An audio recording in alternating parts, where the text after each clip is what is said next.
আজকে আমরা পার্সন সম্পর্কে জানবো। কি সম্পর্কে জানবো? পার্সন। ইংরেজিতে 8টা পার্সন আছে। কয়টা? 8টা। ইংরেজিতে কয়টা পার্সন? 8টা।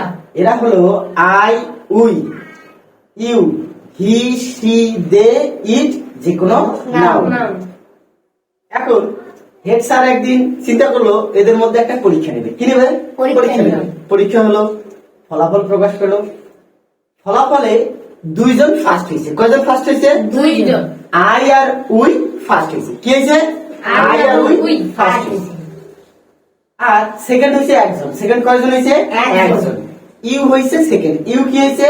সেকেন্ড। আর বাকি 5 জন হয়েছে থার্ড। বাকি 5 জন কি হয়েছে? Third. He, she, they, it, যে কোনো নাউন, এরা কি হয়েছে?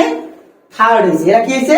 থার্ড হয়েছে। এখন কথা হলো যে 2 জন ফার্স্ট হয়েছে, যে 2 জন ফার্স্ট হয়েছে, এরা হলো ফার্স্ট পারসন। তাহলে বলো তো ফার্স্ট পারসন কারা?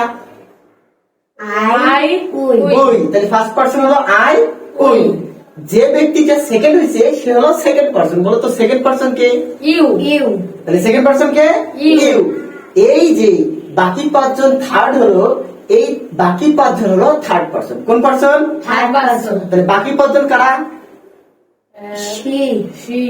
বলো। শি। হুম। দে। দে। ইট। ইট আর যে কোনো নাউন। তাহলে আরো ভুলবা না। হ্যাঁ? না। Person clear? জি।